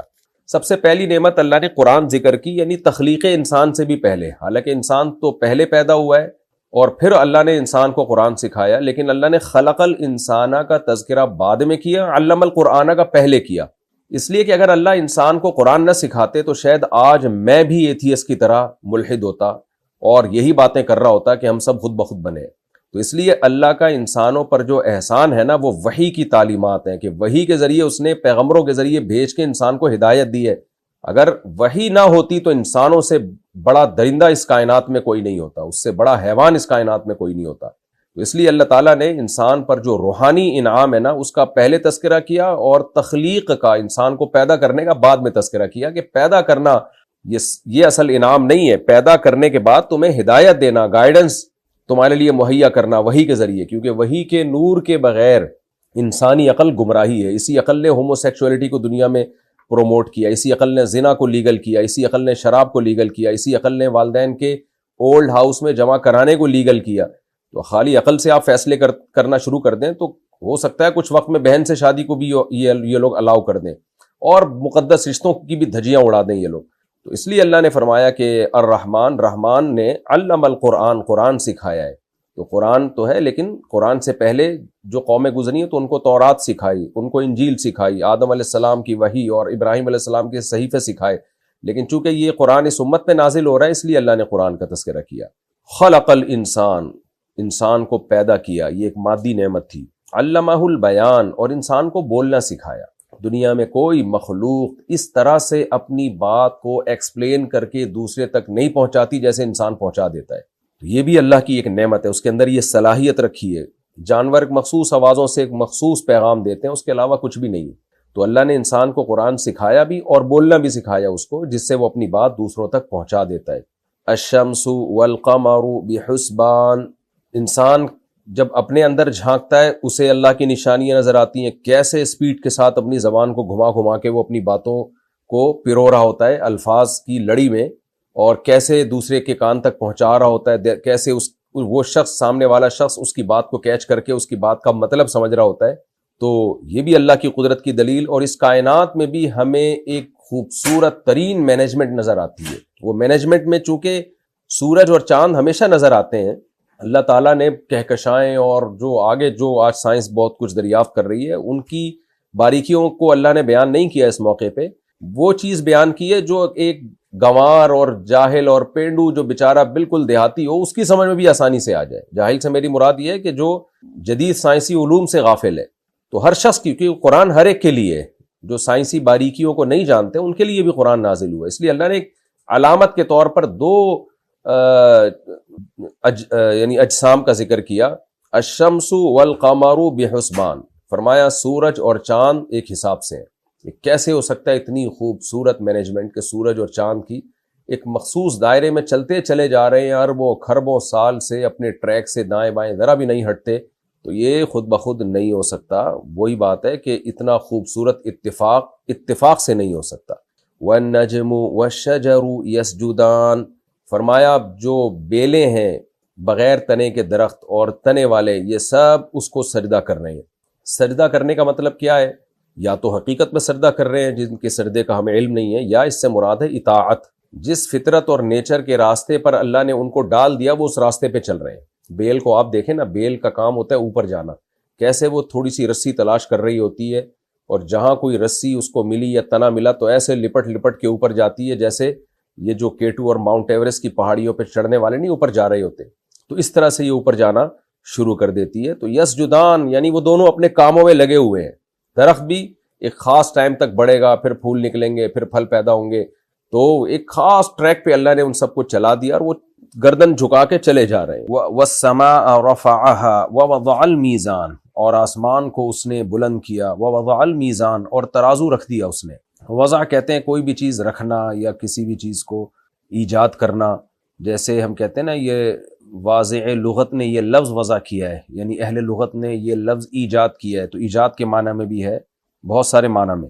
اس نے ترازو رکھ دیا یعنی پیدا کیا ترازو۔ ترازو سے یہاں مراد کوئی بھی چیز جو حق اور باطل کو ناپنے کا پیمانہ ہو، صحیح اور غلط کو ناپنے کا پیمانہ ہو، ہر طرح کے پیمانے کو، معیار کو میزان کہا جاتا ہے۔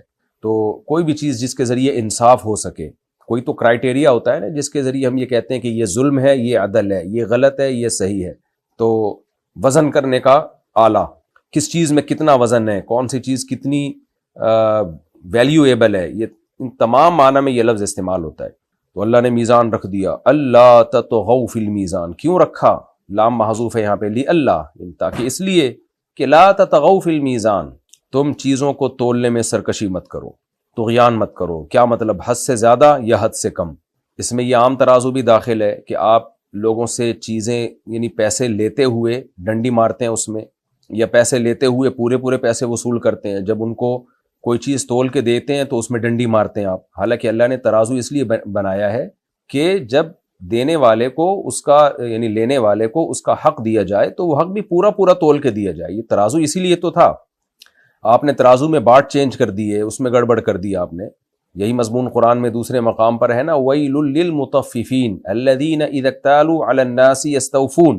تباہی ہے ان لوگوں کے لیے جو ناپ تول میں کمی کرتے ہیں. جب اپنا حق لینے کی باری آتی ہے پورا حق لیتے ہیں، جب دینے کی باری آتی ہے ڈنڈی مارتے ہیں. تو کہیں بھی ایگریمنٹ جب آپ کا ہوتا ہے، آپ سامنے والا شخص اپنے حصے کا کام پورا کر دیتا ہے لیکن آپ اس کو پورا حق نہیں دیتے. سرکاری اداروں میں آپ دیکھ لیں، وہاں بھی اللہ تطغوا فی المیزان کے حکم کی دھجیاں اڑائی جاتی ہیں. آپ دیر سے پہنچ رہے ہیں لیکن تنخواہ پوری کر لے رہے ہیں. گورنمنٹ نے آپ کے ذمہ جو کام لگایا اس میں آپ ڈنڈی مار رہے ہیں، تنخواہیں آپ پوری لے رہے ہیں. آپ اسکول ٹیچر ہیں، بچوں کو پڑھانے میں آپ خیانت کر رہے ہیں لیکن آپ تنخواہ پوری لے رہے ہیں. تو اس آیت کا مفہوم بہت وسیع ہے. یعنی اللہ نے دنیا میں عدل رکھا ہے اور عدل کو ناپنے کے پیمانے بھی رکھے ہیں. وہ پیمانے زمانوں کے حساب سے چینج ہو سکتے ہیں. عقل بھی ایک پیمانہ ہے جو آپ کو بتاتی ہے صحیح کیا ہے غلط کیا ہے، لیکن آپ کی عقل آپ کے حق میں تو بڑا زبردست فیصلہ کر رہی ہے، کام کر رہی ہے. جب دوسروں کے بارے میں وہ عقل غلط فیصلہ کر رہی ہوتی ہے تو یہ بھی لا تطغوا فی المیزان میں داخل ہے. آپ دیکھیں نا، یہ عالمی طاقتیں جب غزہ کے مظلوم بچے قتل ہو رہے ہیں، شہید ہو رہے ہیں، معذور ہو رہے ہیں، تو وہاں ان کی عقل خاموش ہو جاتی ہے، اندھی ہو جاتی ہے. اور جب انہی میں سے کسی ایک پہ ذرا سا ظلم ہو تو کیسے ساری دنیا مل کے چیختی ہے. تو یہ بھی لا تطغوا فی المیزان میں داخل ہے. اللہ نے جو عقل کا ترازو رکھا ہے وہ اس لیے نہیں کہ دوسرے کے ظلم کو کسی اور طرح سے تولا جائے اور اپنے پر ہونے والے ظلم کو بہت زیادہ وزن دے دیا جائے، تو یہ بھی غلط ہے. تو یہ بہت وسیع آیت ہے قرآن کی. فرمایا اللہ تطغوا فی المیزان، ہم نے میزان اس لیے رکھا کہ تم میزان میں یعنی تولنے میں، چیزوں کو تولنے میں سرکشی مت کرو. وَأَقِیمُوا الْوَزْنَ بِالْقِسْطِ، اسی کی تاکید ہے دوسرے الفاظ سے، کیونکہ یہ بہت اہم مضمون ہے اس لیے اللہ نے اس کو دوبارہ دہرایا. اور تم وزن کو انصاف کے ساتھ تولا کرو، انصاف کے ساتھ سیدھا کرو. اس کو سیدھا کرنے کا مطلب وہی عدل، یعنی عدل پراپر وے میں ہونا چاہیے. وَلَا تُخْسِرُوا الْمِيزَانَ، اور وزن میں گھاٹا مت کرو. جب یعنی گھاٹے کا مطلب کیا ہے کہ جب دوسرے کو اس کا حق دینے کا وقت آئے تو پورا تول کے دیا کرو، اس میں گھاٹا مت کیا کرو. تو یہ آیت بھی بہت مفہوم ہے کہ جب آپ دوسرے پہ ہونے والے ظلم کو تولیں اپنے ترازو سے، تو جو آپ پہ جو ظلم ہوا تھا نا، آپ نے اس ترازو سے اپنے ظلم کو جتنا ویٹ دیا تھا، دوسرے پہ ہونے والے ظلم کو بھی آپ اتنا ہی ویٹ دیں، اتنی ہی ویلیو دیں، اتنا ہی وزن دیں آپ. تو لا تخسروا المیزان، وزن میں کمی مت کیا کرو. والارض وضعها للانام، اور زمین کو اس نے وضع کیا. وضع کا معنی رکھنا بھی ہے، نصب کرنا بھی ہے، ایجاد کرنا بھی ہے. تمام معنی میں یہ لفظ استعمال ہوتا ہے. جیسے کہ میں نے بتایا، اس نے زمین کو رکھ دیا یعنی اپنے ٹریک پہ رکھ دیا، یا زمین کو پیدا کیا، اس نے ایجاد کیا. للانام، مخلوق کے لیے. بڑی زبردست آیت ہے یہ بھی. آج سائنسی تحقیقات سے پتہ چلتا ہے کہ حیات کامل طور پر جو ہمیں نظر آتی ہے اس زمین میں، اس میں آکسیجن بھی ہے، اس میں 23 ڈگری جھکی ہوئی بھی ہے تاکہ موسم بنتے رہیں، اور اس کا ٹیمپریچر بھی بہت معتدل ہے. تو ایتھیس اور ملحد لوگ کہہ دیتے ہیں حسن اتفاق، یعنی اتفاق سے سب کچھ ایسا ہو رہا ہے. اللہ کہتے ہیں اتفاق سے نہیں ہو سکتا. مخلوق کے لیے زمین کو ڈیزائن کیا گیا. کروڑوں اربوں خربوں کہکشائیں، ستارے، سیارے تھے، تو اللہ نے کہا ایک چھوٹا سا ذرہ ایسا بھی پیدا کروں جہاں حضرت انسان کو پیدا کروں اور وہاں مخلوق کو پیدا کروں، زندگی کی بہاریں ہوں، درخت ہوں، انہار ہوں. قرآن اس کا منکر نہیں ہے کہ کسی دوسری جگہ پہ حیات نہیں ہو سکتی، لیکن خطاب چونکہ ہم سے ہو رہا ہے تو زمین کو تو اسپیشلی اس طرح سے ڈیزائن کیا گیا ہے. سورج سے اس کا فاصلہ کتنا ہونا چاہیے. چاند بھی یعنی چاند بھی زمین کی حیات کے لیے ضروری ہے. آپ ڈاکومنٹریز میں دیکھ سکتے ہیں اگر چاند نہ ہوتا تو بھی زمین کا نظام بہت حد تک تباہ و برباد ہو جاتا. تو اللہ نے فرمایا کہ والارض وضعها للانام، مخلوق کے لیے اس اللہ نے اس کو اس طرح سے بنایا ہے. وہی جملہ میں بار بار دہراتا ہوں. یہ جو ایتھیس لوگ کہہ دیتے ہیں حسن اتفاق ہے، تو بھائی اتفاق سے اتنا زبردست حسن نہیں ہوتا. کہتے ہیں کوئی باہر سے سیارہ آ کے ٹکرایا تھا تو زمین جھک گئی 23 ڈگری. ہو سکتا ہے ٹکرایا ہو، خود بخود نہیں ہوا. اللہ نے اس زمین پہ حیات کو پیدا کرنا تھا تو زندگی کے لحاظ سے زمین کو سوٹیبل بنانا تھا، تو اس کے لیے 23 ڈگری جھکانا تھا. اس لیے کوئی سیارہ لا کے اللہ نے ٹکرایا اس سے کہ بھائی اس کو جھکا دو 23 ڈگری. اگر سیارہ ٹکرایا، مجھے نہیں پتہ، سائنسدان لوگ بولتے ہیں. فیہا فاکہۃن، فرمایا کیسا زمین کو انسان کے لیے سوٹیبل بنایا کہ صرف ٹیمپریچر کو مینٹین نہیں کیا، صرف پانی پیدا نہیں کیا، بلکہ اور صرف کھانے پینے کی نہیں، یعنی کھانے پینے کی مختلف انواع پیدا کر دیں. فیہا فاکہۃن، اس میں پھل ہیں. فاکہہ کہتے ہیں ما یتفکہ بہ، جو انسان لذت کے لیے کھاتا ہے عام طور پر، جیسے انار ہے، انگور ہے، سیب ہے. اور والنخل ذات الاکمام، اور کھجور کے درخت بھی ہیں چھلکوں والے، یعنی جن کے اوپر چھلکے ہوتے ہیں. والحب ذو العصف، اور دانے وہ چھلکوں والے، ہر دانے کے جیسے گندم کے اوپر بھی ایک چھلکا ہوتا ہے نا، ذو العصف پتوں والے کو بھی کہتے ہیں، یعنی جس کے پتے ہوں. تو پھر مراد ہوگا کہ وہ جو دانوں کے جو پودے ہوتے ہیں ان میں پتے بھی ہوتے ہیں، یا پھر دانوں کے اوپر جو چھلکا ہے وہ بھی مراد ہو سکتا ہے. بھوسا جسے کہتے ہیں ہم، عصف بھوسے کو کہتے ہیں، بھوسے کو بھی کہتے ہیں. تو کیونکہ یہ بھوسا بھی ہمارے لیے مفید ہے. آج تو سائنسدانوں نے یہ بات، ڈاکٹروں نے یہ بات ثابت کی ہے کہ فائبر کے ساتھ ان دانوں کو کھانا چاہیے، ورنہ یہ ہمارے جانوروں کے کام میں استعمال ہوتے ہیں. والحب ذو العصف والریحان، اور خوشبودار ترکاریاں، خوشبودار غذائیں. ریحان کا مطلب رزق بھی ہے، کوئی بھی کھانے کی چیز، اور خوشبو کے معنی میں بھی یہ لفظ استعمال ہوتا ہے. فَبِأَيِّ آلَاءِ رَبِّكُمَا تُكَذِّبَانِ، اے جنات اور انسانوں، تم اپنے رب کی کون کون سی نعمت کا انکار کرو گے؟ ہر چیز کے بارے میں کہہ دو گے کہ یہ خود بخود بنی ہے، یا مشرک بن کے کسی اور کے کھاتے میں ڈال دو گے؟ اعتراف کرو گے کہ ایک کریٹر ہے جس نے بنایا، لیکن جھکو گے بتوں کے سامنے، یہ ایسا کرو گے؟ فَبِأَيِّ آلَاءِ رَبِّكُمَا تُكَذِّبَانِ، اے جنات اور انسانوں، تم اپنے رب کی کون کون سی نعمتوں کو جھٹلاؤ گے؟ صحیح حدیث میں حضرت عبداللہ بن عمر رضی اللہ عنہ فرماتے ہیں کہ نبی صلی اللہ علیہ وسلم کے سامنے جب یہ صورت تلاوت کی گئی، یا خود آپ صلی اللہ علیہ وسلم نے یہ صورت پڑھی، تو جب آپ یہاں پہنچے تو آپ نے فرمایا کہ میں نے جنات کو دیکھا کہ اس موقع پر انہوں نے تم سے اچھا جواب دیا.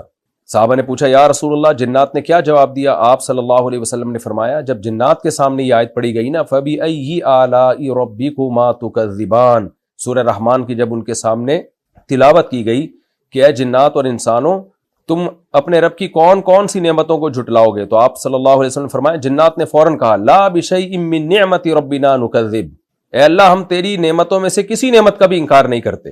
تو انسان کو بھی چاہیے بزبان قال یا بزبان حال یہ الفاظ دہرائے، اور کافروں کی طرح مت ہو جائے کہ بس اس کائنات میں کی وسعتوں میں غور و فکر کرنا ہے. ٹھیک ہے کرنا ہے، وہ تو ضروری ہے، وہ تو قرآن کا حکم ہے، لیکن غور و فکر کر کے اپنے خالق تک بھی ہمیں پہنچنا ہے. تو فَبِأَيِّ آلَاءِ رَبِّكُمَا تُكَذِّبَانِ، ہم بھی جواب میں یہی کہتے ہیں لا بِشَيْءٍ مِّن نِعْمَةِ رَبِّنَا نُكَذِّبُ، اے اللہ ہم ملحدین اور ایتھیس لوگوں کی طرح نہیں ہیں، ہم تیری نعمتوں میں سے کسی نعمت کا بھی ہم انکار نہیں کرتے. خلق الانسان من صلصال کالفخار، اس نے انسان کو پیدا کیا ایک کھنکھناتی ہوئی بجتی ہوئی مٹی سے جو پکی ہوئی مٹی کی طرح ہے.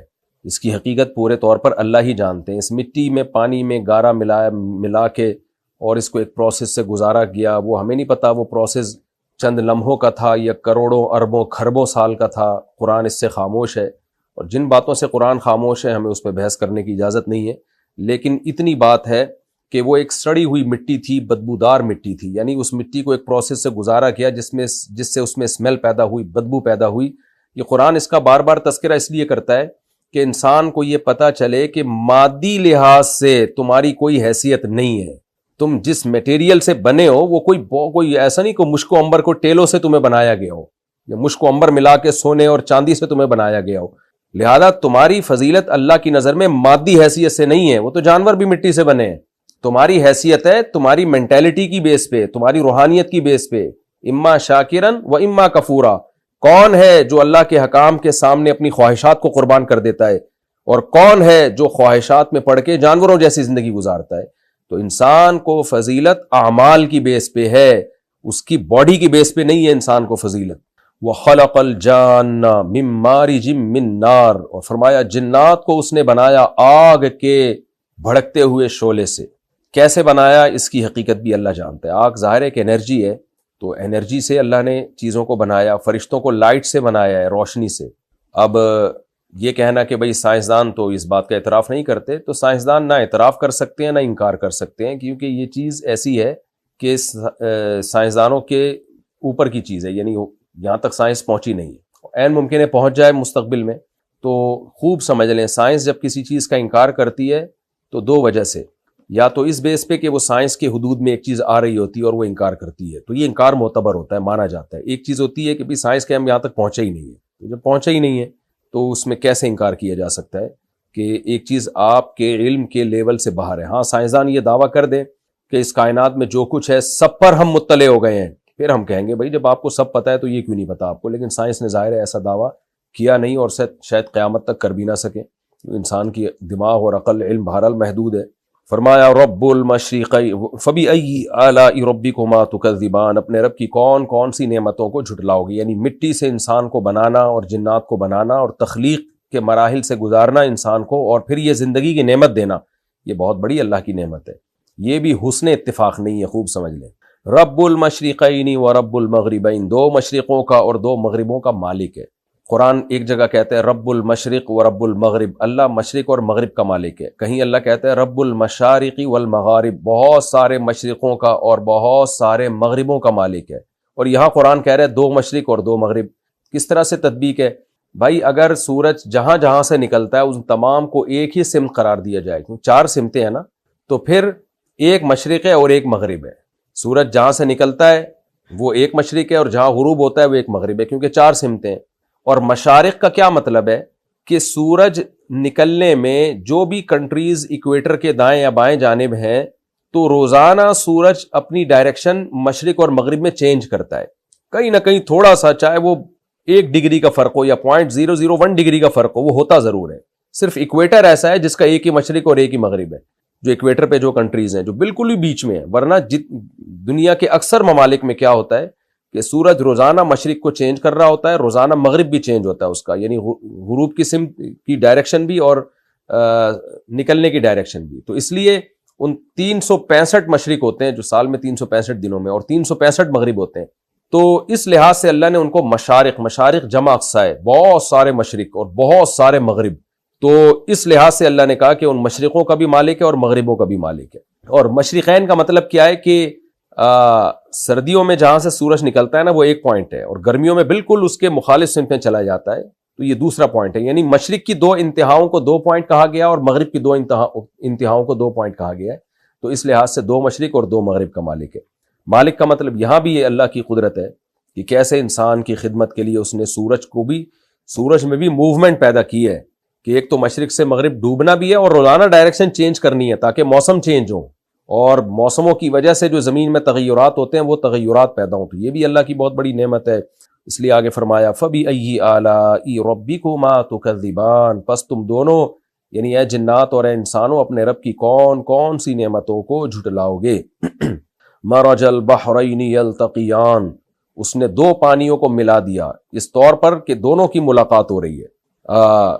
یہ اس سے مراد یہ بھی ہو سکتا ہے کہ جو دریا کا پانی سمندروں میں گرتا ہے تو وہ پوائنٹ جہاں دریا کا پانی سمندر میں گر رہا ہوتا ہے وہاں 2 پانی آپس میں مل رہے ہوتے ہیں، یہ اللہ کی بہت بڑی نعمت ہے۔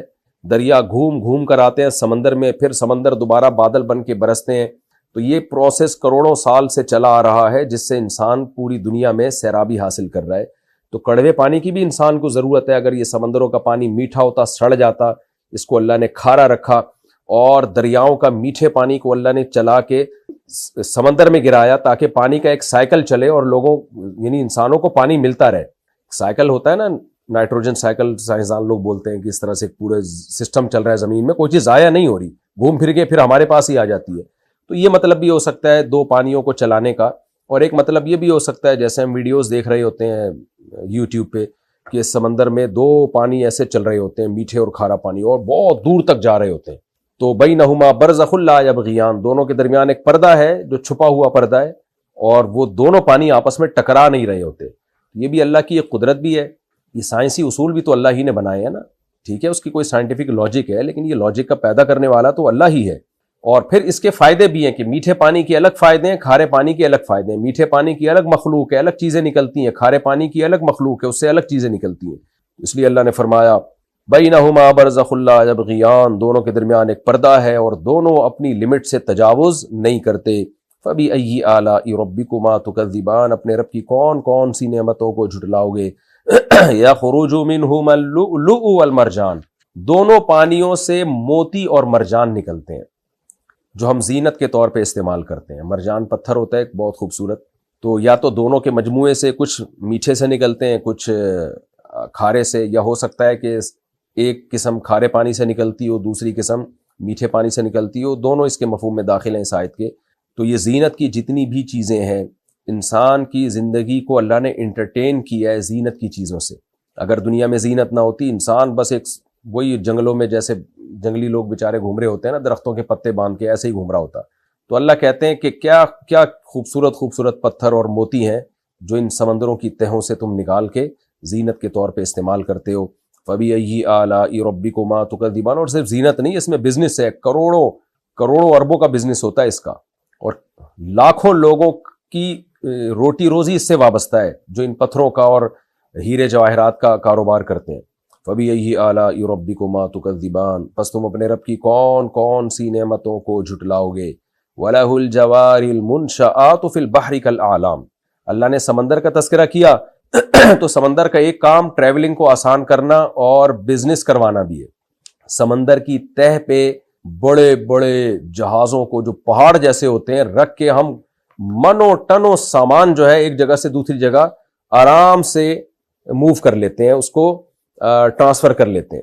ہوائی جہاز کے ذریعے یہ کام بہت مشکل ہے, ایندھن بہت استعمال ہوگا. ٹرین کے ذریعے یا بسوں کے ذریعے بہت مشکل ہے, بہت زیادہ ایندھن استعمال ہوگا. لیکن پانی کیا کرتا ہے, وہ کم وسائل میں آپ کی تجارت کو آسان بنا دیتا ہے. آپ بحری جہازوں کو دیکھیں کتنا سامان لے کے آ رہے ہوتے ہیں, لے کے جا رہے ہوتے ہیں. یہ اگر ہوائی جہازوں میں شروع کر دیں یا ٹرینوں میں یا بسوں میں تو بہت مشکل ہو جائے گی. تو اس لیے اللہ نے فرمایا وَلَهُ الْجَوَارِ الْمُنْشَآتُ. اسی کے لیے ہیں یہ اونچے اونچے جہاز فی البحر, سمندروں میں, کل اعلام, پہاڑ جیسے. کیونکہ سمندر کی اس نے یہ صفت بنائی ہے جو ارشمیدس کا لا ہے نا, کہ وہ ایک خاص لا فزکس کا اللہ کا بنایا ہوا لا ہے جو پانی پہ اپلائی ہوتا ہے کہ اتنے بڑے بڑے اجرام جسم کی چیزیں پانی میں ڈوبتی نہیں ہیں, وہ ان کو اپنی پشت پہ اٹھاتا ہے. تو اللہ کہتے ہیں یہ اسی کے ہیں. کیا مطلب, یہ لوہا بھی اسی نے بنایا, انسان کو یہ عقل بھی اسی نے دی کہ لوہے کو کس طرح سمندری جہاز میں تبدیل کرنا ہے, اور پھر پانی کے اندر یہ فزکس کا جو اصول ہے کہ اتنے بڑے